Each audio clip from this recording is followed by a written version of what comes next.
Malaikat Jibril usul ka Gusti Allah, ya Rabb, tolong beritahu saya, pangbejakeun ka abdi, bere nyaho abdi coba saha anu panghebat-hebatna jelema anu ibadah, panghebat-hebatna jelema anu ibadah saat ieu. Cak Gusti, ulah nyaritakeun anu luhur pangkat nu hebat ibadah. Tingali di gunung Syria, di Lubnan aya guha. Sok kadinya. Malaikat Jibril langsung datang ka dinya, ya kari. Assalamualaikum. Begitu ngobrol, eta jelema teh sapoe-sapeting sare nangan sajam. Ibadahna teu eureun-eureun salat, baca Quran, zikir jeung maca sholawat. Awakna ge geus lain awak model kos urang. Aya nu kuru ge di dieu bengek. Lain eta. Kuru ibadah. Tapi cahaya muncul. Daharna hanya sisa-sisa manusia eta ge ketika dibutuhkeun. Malaikat Jibril gode kepala, Masya Allah. Geus teu hayangin nya nama milu raramean. Geus teu hayangin nya nama ningali alam dunia hiji bae nu ditingali teh akhirat. Malaikat Jibril kagum. Setelah kagum keluar, sababaraha meter tidinya aya jelema nu keur mabok. Ngagali taneuh deuk nyieun pager lantaran mabok, sakilang geus diliangan eta tihang teu daek asup-asup mabok atuh peing deuk kumaha. Kok hanya geus ade kieu ngagilek deui ka dieu ngagilek deui. Oleng. Tuh sia masih bang mabok sia. Ayawan gua ieu sia. Ku malaikat Jibril di deketan gadinya, cek benak hati anak muda, ulah-ulah dek nulungan aing sia kai. Kanyahoan ku malaikat Jibril. Grentes hatena seperti eta. Langsung malaikat Jibril ngadeketan, kunyana diomong, "Hei manusia, lamun maneh manusia. Hei malaikat, mun anjeun malaikat. Ulah coba-coba nulungan ka ulah. Kula mah hiji bae minta tolong. Allah."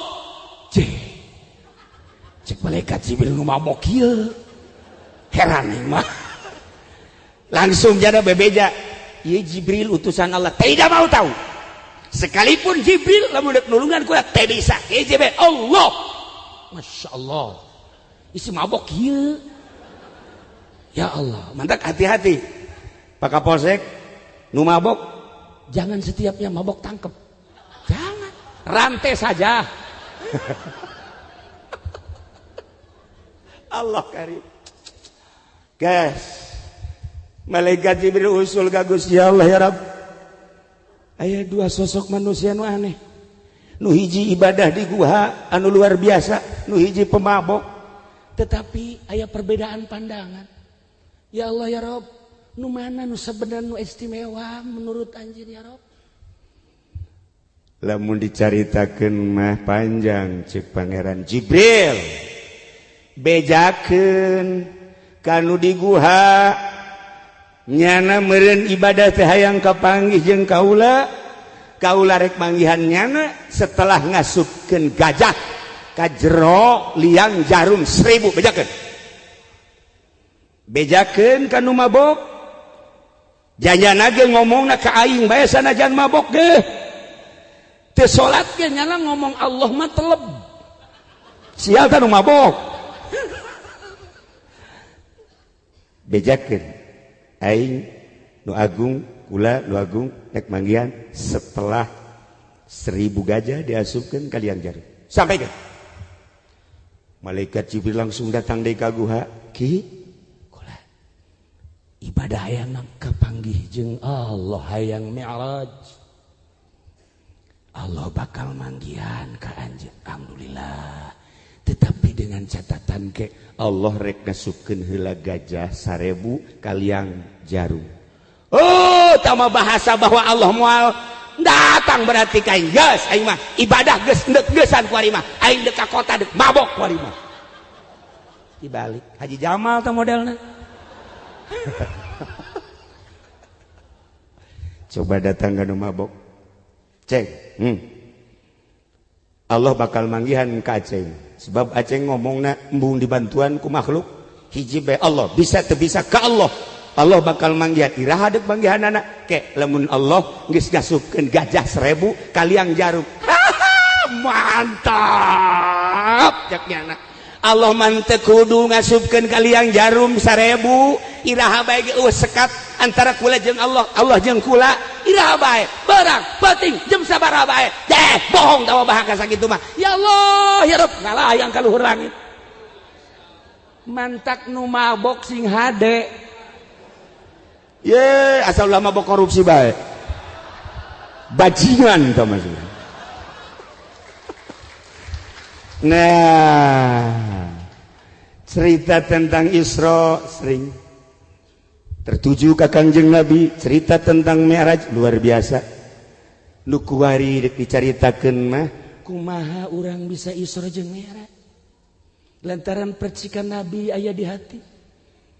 Dunia langit bumi katut eusina dipuateun di hate moal mahi.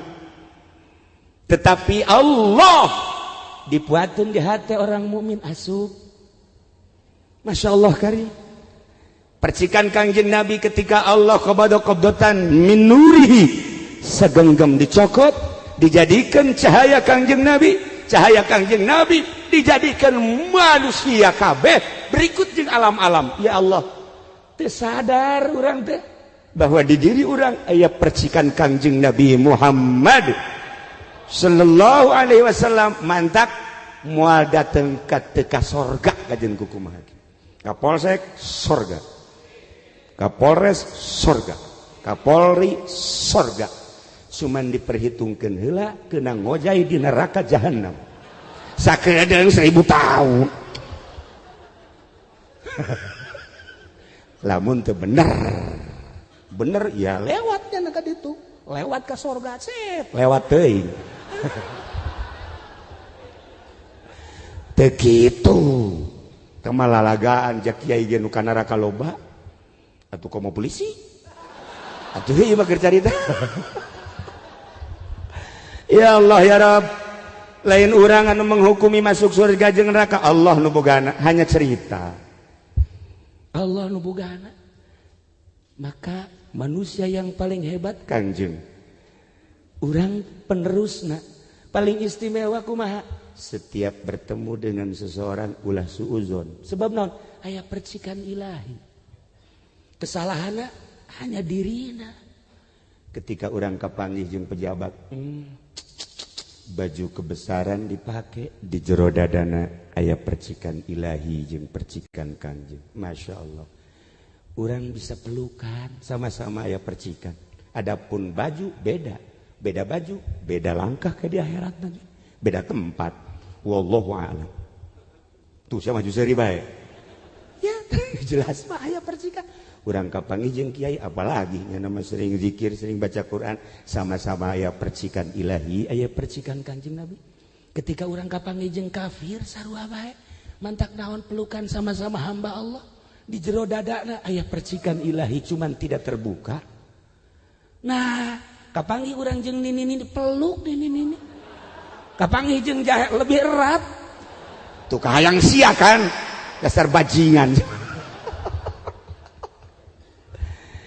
Kembali kumaha carana sangkan urang bisa Isra kumaha carana sangkan urang bisa Mi'raj dalam artian Isra lempang ti peuting hartina lempang ada satu yang dicari hartina peuting adalah gelap ada satu yang dicari lantaran belum bersinar maka dengan Isra tidak akan husul ilallah kudu Mi'raj bertemulah Kanjeng Nabi dengan Allah maka urang mi'rajkeun sok carana kumaha babari sebab di kolbu urang geus aya Allah di kolbu urang geus aya Muhammad cuman tinggal nyingkapkeun ada beres.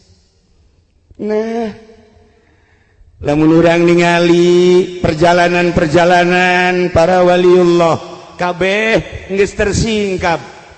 Syekh Maulana Mansuruddin bisa salengkah ka Banten. Lamun Syekh Syarif Hidayatullah di Cirebon ka Banten cuman perem doang, la ilaha illallahul jalilul akbar, blak datang ke Banten. Babacaanana sakitu, la ilaha illallahul jalilul akbar. Baca ku Haji Pendi, la ilaha illallahul jalilul akbar, sak kasumur. Model heran yang babacaan aja eta keneh. Ayo itu. Ayo Syekh Syarif Hidayatullah datang ke Banten, Syekh Mansuruddin datang ke Banten, ayo kunaon Haji Pendi kasumur. Salah maca apa kumaha sih? Masya Allah. Salah nyingkapkeunana. Hareupna ji, hareupna nu disingkapkeun. Ulah tukang atuh kenal pot mah. Ya Allah ya Rabb. Nah, singkapkeun hate urang ya Allah. Allah ngadamel ruh. Ayat tempat nu mentak di ngaranan alam ruh. Setelah Allah ngadamel ruh, ngadamel alam dunia. Saenggeus Allah ngadamel alam dunia, ruh diturunkeun hiji-hiji setelah dikhitab ku Gusti Allah. Dihitab ku Gusti Allah.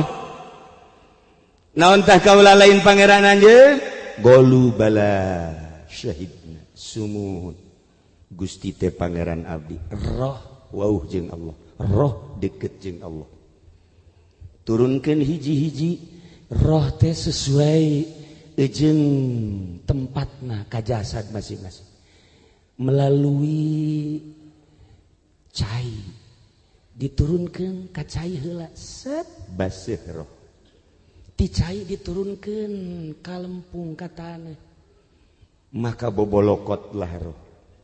Setelah diturunkan ke tanah, diturunkanlah ke angin, membekulah roh. Setelah diturunkan ke angin, diturunkanlah ke sana, jadilah keras. Ialah doa ayat di awak Quran. Ayat jasad terbuat tina anasirul arba'ah, cai, tanah, angin, jeung sana. Di tengah-tengah awak Quran ayat ruh. Singkapkeun geura supaya orang bisa Isra Mi'raj manggihan Lailatul Qadar. Lailatul Qadri khairum min al. Masya Allah. Geura ge lamun kukula dicaritakeun ye hiji-hiji bakal bisa haliber kabeh. Bisa hiber. Ieu cara-cara hiber teh kos kieu. Pokoknya polisi tidak perlu lagi mobil patroli, langsung asal perem sat sarua jeung Haji Pendi brus ka sumur. TNI teu kudu make mobil lawan koron teng baja teu kudu tama sarua jeung Haji Jamal engke ge perem ka laut pae sial teh Haji Jamal batur titah ka laut. Batur hayang kawin ka laut teu beres sa kiai.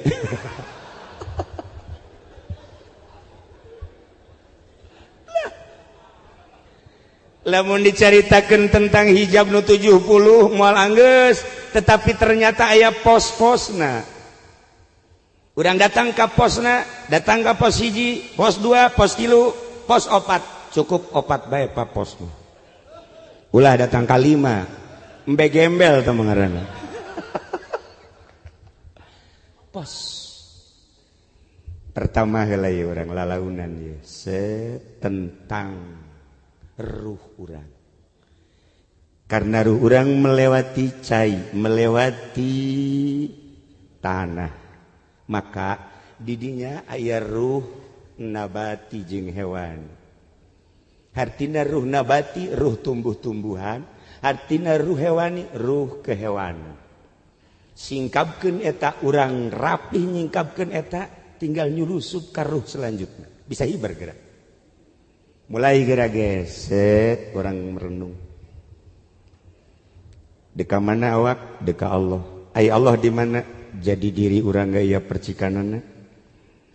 Konte timbul ye energi Gusti Allah lantaran aya ruh nabati. Naon? Makanan jeung minuman. Supaya orang bisa terbuka, makanan jeung minumanana dieuweuhkeun di diri urang. Atuh moal hirup kehendakna. Nah, mulai duduk simpul kuari di dieu. Haju urang hayang ka Allah. Aya makanan-makanan ulah culak cileuk. Ulah culak cileuk Haji Bamin mata. Geus teu culak cileuk sebab di imah kula geus seubeuh. Geus cenah mah culak cileuk jeung dahar geus, cau geus, roti geus. Nah, sok geura ge lamun urang geus bisa ulah culak cileuk terhadap makanan jeung minuman. Sebab eta lah nu ngaganggu. Nu ngaganggu urang teu bisa ngendalikeun diri urang tina makanan jeung minuman, naon bedana jeung kebo? Urang kuari ningali kebo atawa kuda atawa sapi. Ketika ku urang ditungtun eta kebo, set aya jukut nyana mendekna kitu. Wes, ya. Urang disia-sia. Terus datang ke sawah kadinya aya pare nu keur mejeuna. Nah, siapa pare itu mah? Yo, datang ke hareupeun imah batur aya cangkokan. Nah, ieu hewan nu kitu ngaranna. Kula neuleuh Haji Pendi teu meunang aya makanan. Asal aya kacang tuh soheh cenah. Asal aya makanan cek aya cau cek. Sagala rupa. Eta mah beuteungna teh geus beuteung kebo plen tah mah. Nah, lamun hayang nyaho, ieu naluri kebo Haji Pendi. Teu meunang aya makanan jeung. Tah moal bisa Isra Mi'raj tah nu kos kitu moal bisa tah mah. Kecuali Mi'raj ka pamajikanna lihei tah mah. Hewan. Ya Karim ya Allah, mantak aya we cara puasa. Tapi puasana lain rucak Haji Jamal dicaritakeun. Puasa untuk mengurangi syahwat, puasa TK tah mah kos kitu mah. Bahkan samemeh TK PAUD tah mah. Ya, puasa anak kecil tah mah kos kitu mah tuh. Orok bisa tah mah puasa kos kitu mah. Lain puasa kos kitu tah mah puasa tina makanan jeung minuman siang maupun malam. Lain berarti untuk mengurangi syahwat, tetapi untuk mentiadakan keinginan makan dan minum. Supaya sampaikan ka teu hayang dahar jeung nginum teu hayang bae. Dibere ge dibere embung lamun lain kahayang nyana mah. Tolol deui bae eta mah tuh. Gambar eta mah deuk Allah sih pulah pilih. Gambaran. Urang di dinya ge geus mandeg sebab aya ruh hewan. Diri urang mah di dieu bae ka Bandung teu meunang lapar saeutik. Kakarak naik mobil Haji Mamin geus ngomong urang di mana eureunnya cenah teh. Ieu cai ge encan ka dieu kabeh. Cai can ka dieu kabeh geus ngomong urang dahar di mananya tolol tah budaknya. Heuh, horeng di tukangna Haji Pendi. Atuh saruana tah mah. Lah ieu urang mancan laon-laon teh geus garencanakeun dahar di mana, nginum di mana, sare di mana. Ya Karim, eta lah ruh nabati jeung ruh hewani. Perangan dua eta bisa Isra urang. Kiai kok hese amat? Moal bisa urang cicing di pemerintahan. Moal bisa urang di kepolisian, moal bisa urang di TNI. Boro-boro eta di organisasi jeung di partai sangkang kiai ge kiai deuleuh Haji Jamal lintuh. Eta kan korenah cek santri mah eta. Lintuh berarti banyak makan. Ah tuh lamun loba dahar ya moal bisa Isra Mi'raj. Mantak anakan deui. Lain deui teh mah Isrona. Teh ilah para jamaah kaum muslimin wal muslimat rahimakumullah. Ternyata horeng loba nu mampu lamun di Garut baheula aya seorang PNS jadi wali. Takjub. Seorang PNS di Garut, kula pemajikan urang Garut. Nyaho aya seorang PNS diangkat jadi waliullah. Kok bisa gitu Kiai? Setelah dicek kanyahoan jadi walina kumaha? Setelah 1 tahun jasadna kuburanna dipindah beleger luar biasa. Seungit PNS Lamun Gus Dur Raja jadi wali, tidak menutup kemungkinan Waka jadi wali mujbir. Wali mujbir. Wali ngawinkeun. Asal boga anak bae. Nah, iya. Begitu kula ngecek ke keluargana, kok masa hidupna kumaha masih seorang PNS bisa jadi hebat kieu? Ternyata sapatuna boga hiji doang sepasang maksudnya. Bajuna boga dua doang, nu ieu diseseh, nu ieu dipake, nu ieu dipake, nu ieu diseseh. Dan lain-lain sebagainya, teu boga tilu, teu boga opat, dua. Selama hirupna mengabdinya untuk negara. Henteu pernah ngadahar duit selain daripada duit gaji. Aya ti sisi ti gigir nya nama teu hayang. Diiming-iming ku bupati, embung jang bupati bae kula mah cukup sakieu bae. Kunaon mana ieu dibere kesempatan ya embung bahkan naik jadi kepala dinas teh naon gara-garana? Kepala dinas teh naon? Dasar aing bodoh teh nyaho tah. Tuh kayak setolol kan. Aing nyampur jeung nu bodoh. Jadi odob.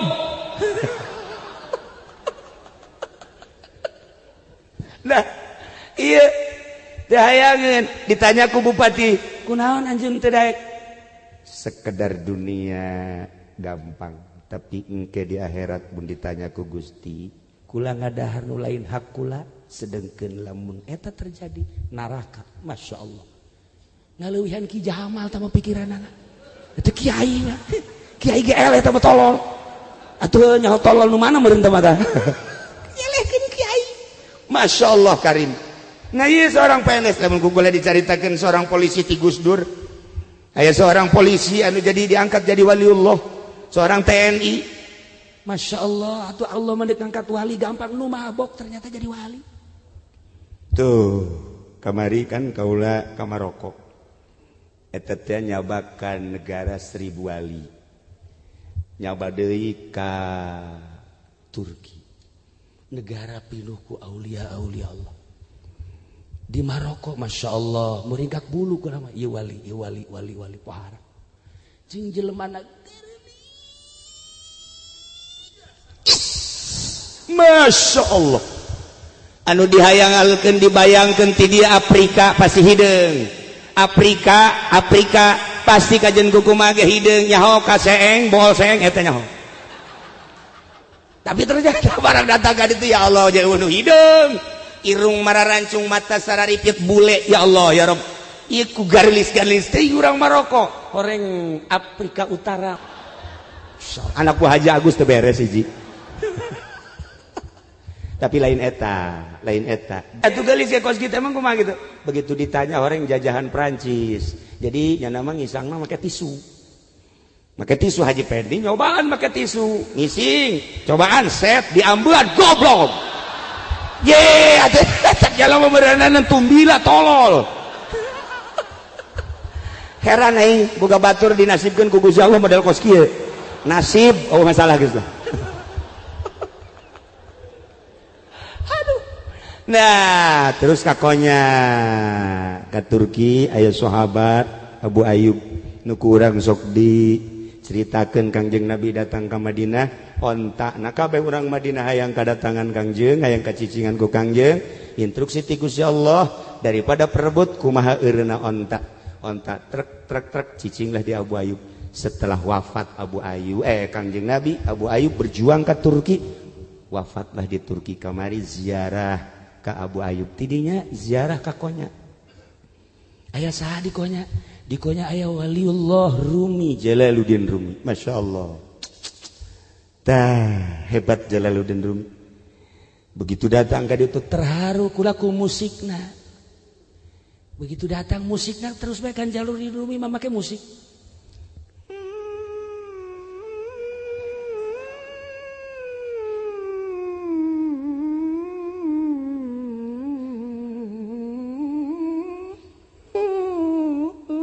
Dar.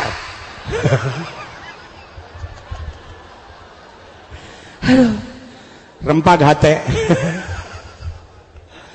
musik ilahi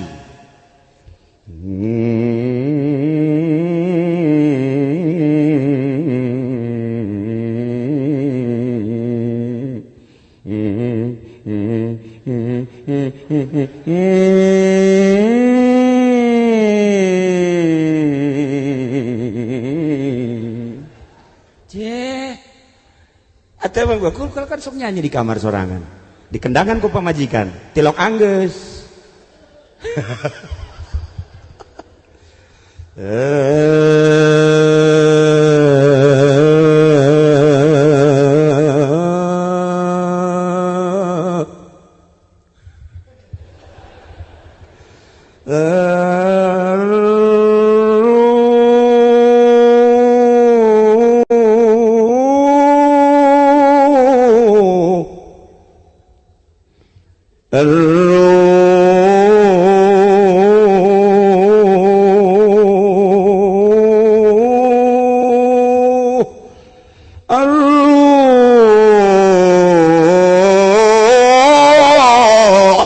Rajib.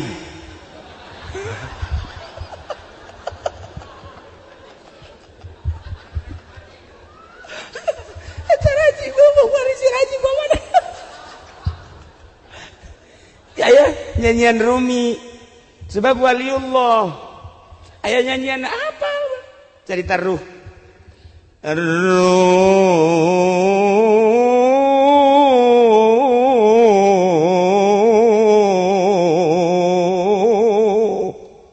Masya Allah. Oh, Masya Allah tuh aing besok orang.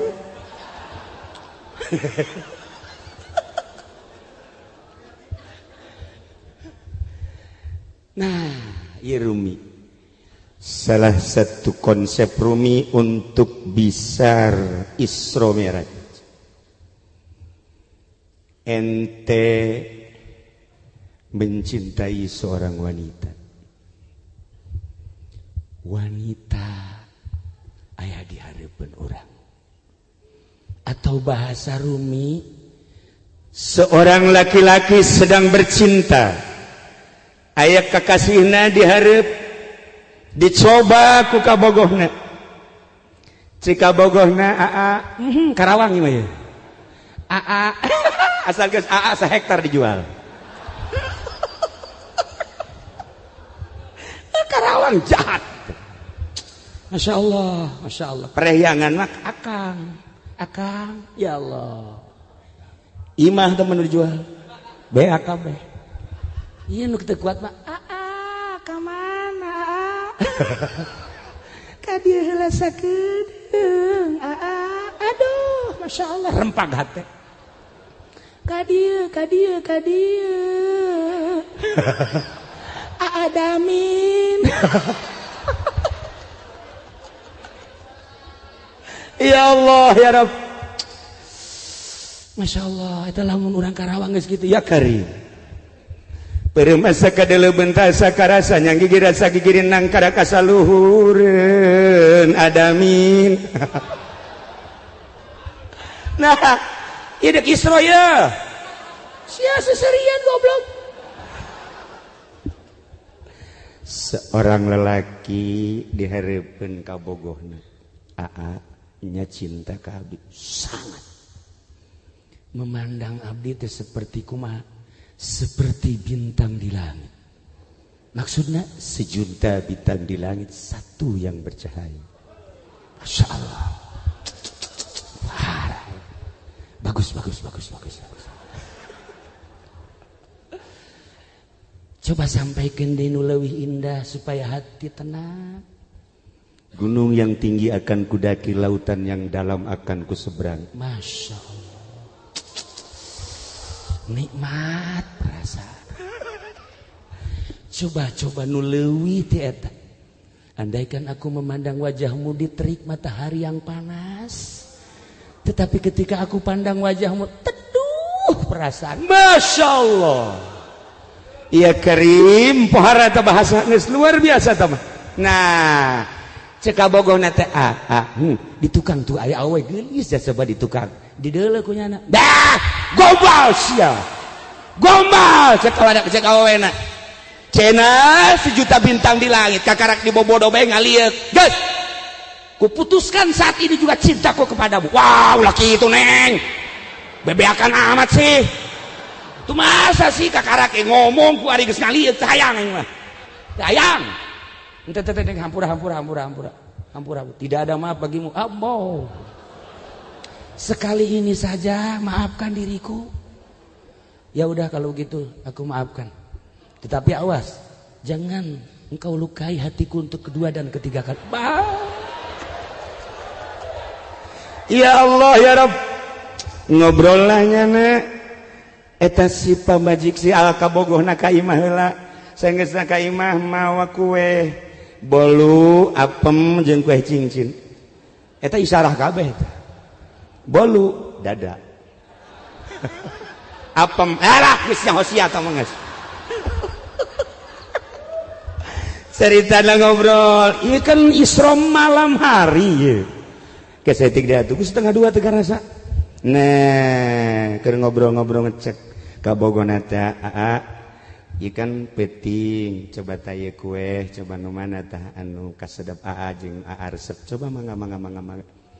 Coba ieu buatan saha cenah. Pokona ulah nyaritakeun buatan, sok gara-gara icip-icip. Langsung nyana nyokot ka apem. Wah tolol cek nya teh cek ka bogohna. Geus putus ayeuna keneh. Pan bisa putus lamun bener bogoh teu kudu ngadahar kue. Deuleu beungeut ya deuleu beungeut. Lamun bener bogoh pokona lapar leungit ku deuleu beungeut. Berarti kan hayang kue mengkol tolol. Geus tidak ada maaf bagimu. Mantep. Geus putus di dinya geus. Atuh sa eta kabogohna kieu be ya Allah nasib tetep kutunggu jandamu.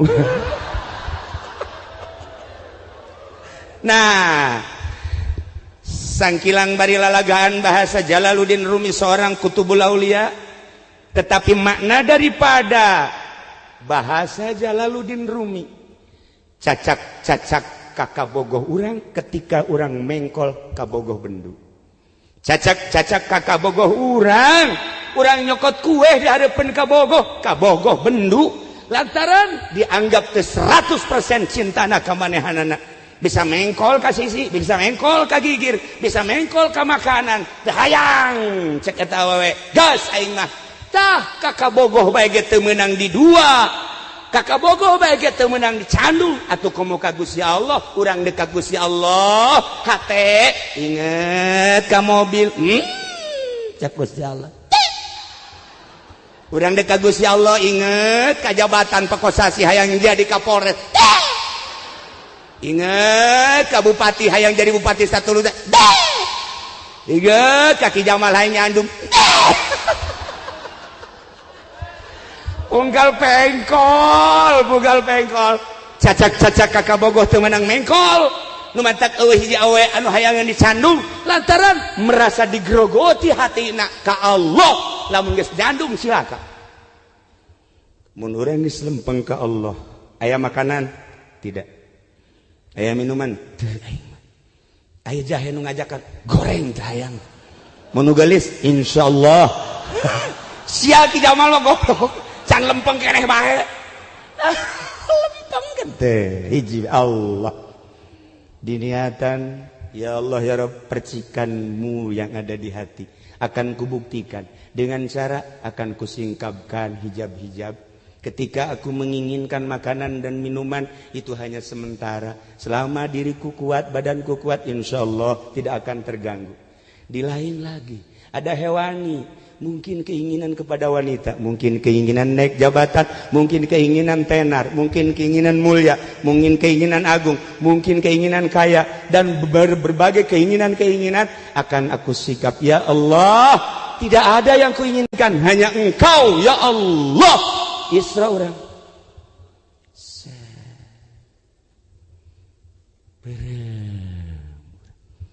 Iya nu mantak ngaganggu ke Allah naon makanan. Nu mantak ngaganggu ka Allah minuman. Nu mantak ngaganggu ka Allah kunaon SMS cek aji entoh teh mah tadi teh. WA-an tolol. Atuh pace bukan. Masa kiai aya di grup goblok gitu coba. Allah karim. Irada ka Allah na sia goblok. Aya di grup Allah karim. Irada kusul ke Allah. Masya Allah karim. Nah, polisi WA-an masih wajar, TNI WA-an masih wajar, pejabat WA-an masih wajar sebab aya jaringan-jaringannya namakan. Aya jaringan aja pengusaha masih, tetapi lamun kiai weaan.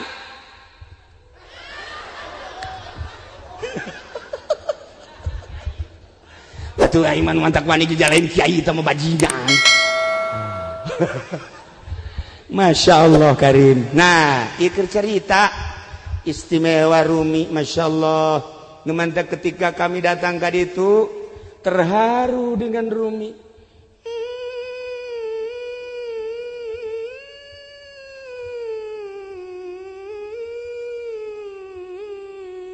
Dak.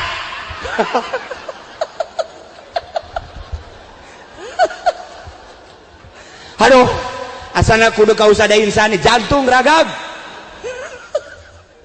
Musik Rumi luar biasa. Satu pertanyaan, Kiai, emang boleh musik? Tergantung tahapan-tahapanan. Nyanyian eta nu dibaca tadi, nyanyi Tola al-Badru qasidah, burdah qasidah, seberzanji qasidah. Pakai musik tergantung derajat-derajatnya. Bagi orang Syafi'iyah anu can usul ulah. Cukup baik cara tadi. Urang digadengekeun Masya Allah sholawat luar biasa. Datang ke hese orang. Nyana nu maca urang nu ngap-ngapa. Atuh Rusdi malah mun sakali deui paeh ngap-ngapa. Nyana mah teu ngap-ngapa Rusdi mah. Wah, ya budak. Tapi anak buah hiji-hijina ieu. Digantina maksudnya ya. Mudah-mudahan dipanjangkan umur, yang mudah-mudahan dibere bisa kawin deui. Cilaka. Ulah. Pokoknya mah bisa wusul ilal Rumi. Masya Allah Karim. Kurang meneliti bahasa-bahasa Rumi. Istimewa. Ketika seseorang nundek masak kacang dibukaan cek Rumi, kemudian kacang tersebut aya dina panci, kacang nu dibukaan teh ngaluncat ditewak ku Rumi, ulah ngaluncat, cek kacang teh ndek dikumahakeun, ndek dipasak, aduh atuh nyeri, maneh dipelak, maneh teh disiram, maksudnya supaya bagus ndek dipasak. Allah cak kacang atuh kumaha engke bakalna, atuh kami panas atuh kok ndek dipanasan, tetapi dibumbuan, setelah digodog dibumbuan engke bakal aya rasa, engke disuguhkeun ka jelema, kacang teh ternyata ngeunah. Ngeunahna kacang teh horenganan dibukaan heula, saenggeus dibukaan teh horenganan dikulub heula, saenggeus dikulub teh horenganan dibumbuan heula, digodog. Saenggeus digodog diicip-icip uyahna, diicip-icip bawangna, diicip-icip cabena, diicip-icip dan lain sebagainya. Geus sedeng cak masak, nikmat ieu. Suguhkeun ka jelema, masyaallah. Ku nikmat ieu kacang, jelema ge memeh jadi polisi sakola heula. Datang-datang make pangkat bae di dieu ya bintang 7 atuh puyeng ngana. Bisa kuarinya kal pangkat teh lantaran digodog heula. Nah, ieu kiai nu mantak dikiaikeun ge Ki Jamal eta teh nya ngadapang heula di pondok pesantren. Nu mantak lamun santri can hideung ieuna, can hideung dengkulna can jadi kiai. Sebab teu pernah ngadapang. Teu pernah. Haji Pendi bukan hideung, buduk teh mah.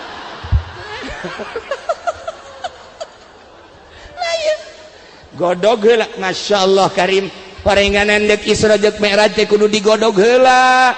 Ulah sambarangan main Isra jeung Mi'raj bae. Datang heula ka kiai nu bisa nyingkabkeun. Cing abdi hayang Isra, mangga. Di mana pernah masantren? Encan masantren heula sok. Naon nu diaji? Anu encan cukup. Kudu diaji heula. Iya. Horeng bangga. Setelah ngaji syariat geus puguh soropna nahuna dilagahna mantekna kakarak nyaritakeun tentang ilmu fikihna eta diawali ku ilmu tauhid. Setelah selesai geus moal ka sisi kagigir digodog heula ku kiai thariqah, maka ngarasa panas nyerinya puasa eta ngaranna godogan, zikir eta ngaranna godogan, ulah sare atuh ti peuting eta ngaranna godogan. Atuh ieu mah molor bae hayang Isra goblok. Sia dek mana? Isra, ajo dek Mi'raj. Emang siap puasa bae henteu aing. Potongan Haji Mamin, eueuh Isra Mi'raj. Atuh teh tadi teh cek Haji Jamal, sugan teh mah henteu rapet, horeng rapet. Pan atuh cenah teu rapet beuteung ka hareup. Bisa anta Haji Jamal. Ya Allah ya Rabb. Nah, ieu cerita bahasa Rumi tentang Isra Mi'raj masih panjang urang menyaritakeun teu kudu ka Tuhan Syekh Abdul Qadir, teu kudu ka kitu Abu Hasan Asyadzili, teu kudu ka para wali-wali sangan aya di urang. Ieu mah pengalaman kaula kakonya ziarah ka Imam Jalaluddin Rumi. Karak sabaraha poin nu kula dicaritakeun tentang Isra Mi'raj geus kaharti ku urang. Ulah sambarangan Isra, ulah sambarangan Mi'raj, lamun encan digodog heula. Anu ngagodogna ge kudu koki. Kacang digodog ku lain koki, ko santri makan lain koki. Si ieu masak kacang, si Udin masak kacang, si Jamil masak kacang, rasa beda-beda. Santri mah sakadaek bae. Ieu mah kok rasana kos kieu loba teuing uyah. Nu ieu tarasina supada kieu. Masyaallah. Pan ieu mah atuh aing asal empuk bae. Santri mah lain koki. Moal ngeunah tamal kos kitu mah tuh. Ngan ai santri mah tuh lain ngeunah ieu wali kabeh pan santri mah. Penting mah dahar bae nya mah. Hebatna santri mantas dahar aya nu mawa timbal dahar deui. Insyaallah eta si santri eta jelema nu geus wusul ilallah kos kitu eta. Lain ilallah ila timbal. Ya Allah ya Rabb. Nah, ialah cerita tentang bahasa Imam Jalaluddin Rumi. Ieu mah sakieu lantaran ternyata indah menyaritakeun urang bahasa-bahasa wali-wali Allah, urang bisa tercengang. Terasa di diri urang loba kekurangan. Terasa diri urang leutik. Ketika urang nyaritakeun Imam Jalaluddin Rumi nu tarianana di Jakarta, di Bandung, di Surabaya, Medan, kuari keur menjadi dikembangkeun bari teu nyahona naon. Cilaka. Urang ku bahasanya ya Allah ya Rabb heueuh hore. Encan nyaritakeun tentang dosa nu kudu dimuhasabah. Aduh, indah jasa Imam Jalaluddin Rumi. Hampir urang eueuna naonan jadi jelema teh ku bahasa Imam Jalal. Nah ieu mah ala kadar sakieu heula dina harti tabir nu aya di hati urang, percikan nabi nu geus aya di kolbu, percikan ilahi nu geus aya di kolbu, geus aya bahan jang wauh jeung Allah, tinggal nyingkabkeunana kakarak saeutik mah ke buka deui tina sodru kana kolbu ke buka deui ti kolbu kana fuad ke buka deui ti fuad kana sirrul asrar kakarak urang bisa Isra Mi'raj sarua jeung Isrona Mi'rajna Kangjeng Nabi urang Kangjeng Nabi Muhammad sallallahu alaihi wasallam urang pasrahkeun ka ahlina para aulia-aulia Allah. Jang urang cukup mencintai hamba-hamba Allah anu teu terkontaminasi pikiran jeung akalna. Kolbuna hiji bae Allah. Situasi politik nyanggakeun sadaya-daya ieu mendek ka Allah bae. Situasi ekonomi nyanggakeun ieu mendek ka Allah bae. Si itu hayang naik pangkat urusannya, si itu hayang sugih urusannya, si itu hayang kaya urusannya. Ieu mah hiji bae Allah tah etalah ahli Allah. Mun aya nu kitu antep ulah diganggu lantaran kekuatan di negara lain terletak pada kepala negara, lain terletak pada orang kaya, terletak pada hamba Allah anu dikasihi ku Allah.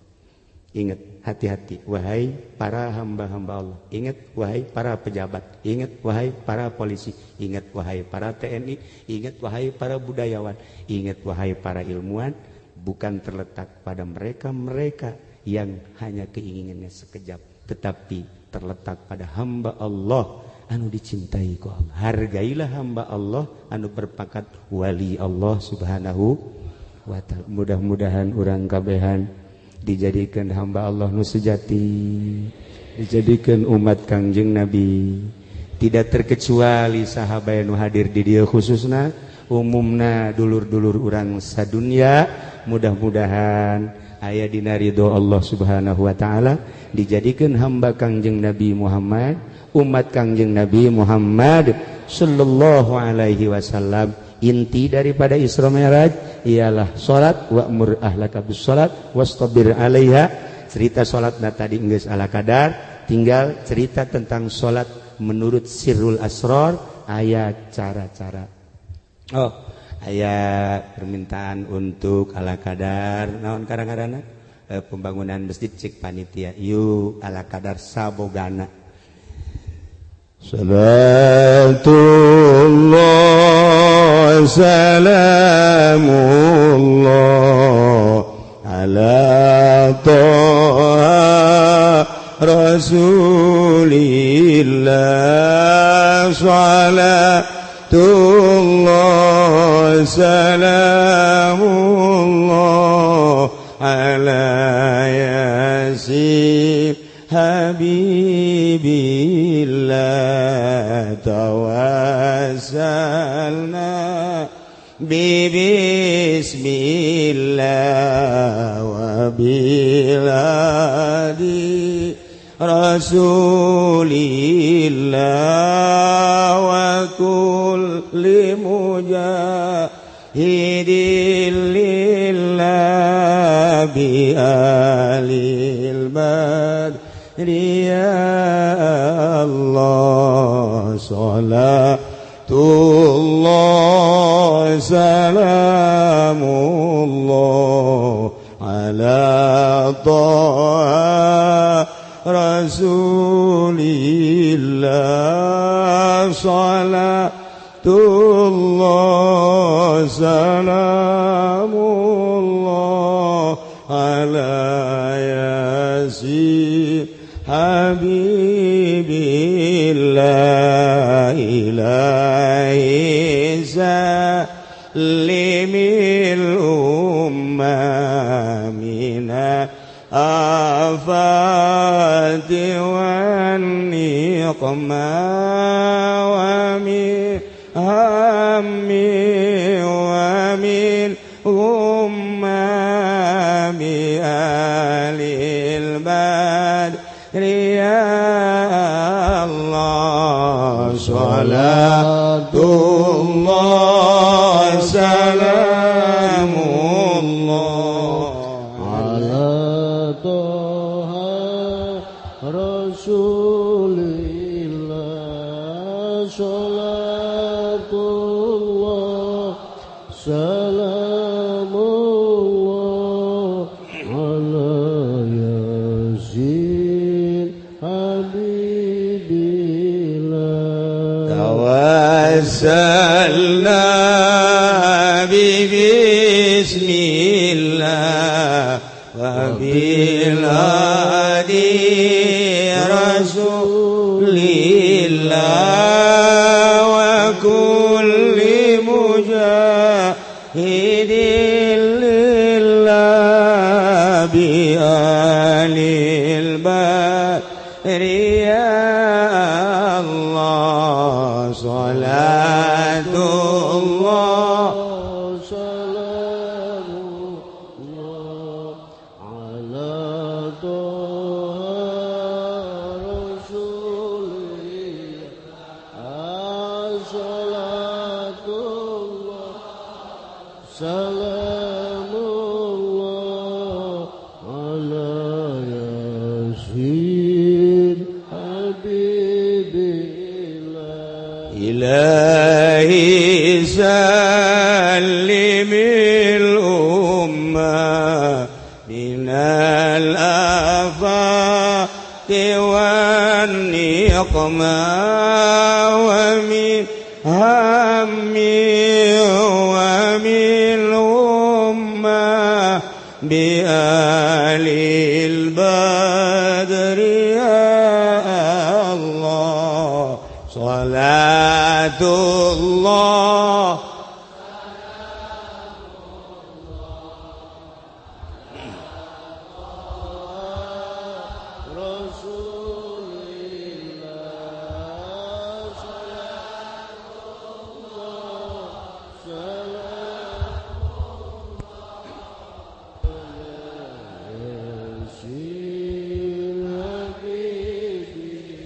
اللهم صل وسلم على سيدنا محمد في الأولين والآخرين وبارك وسلم.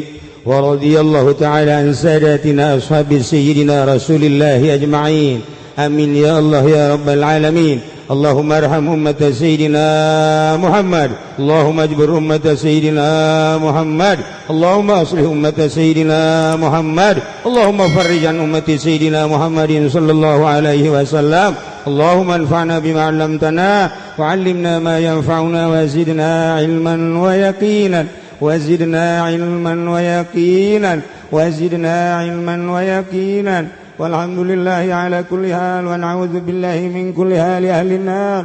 ربنا تقبل منا إنك أنت السميع العليم وتب علينا إنك أنت التواب الرحيم. وصل وسلم على جميع الأنبياء والمرسلين والحمد لله رب العالمين. والله الموفق إلى أقوم الطريق. والسلام عليكم.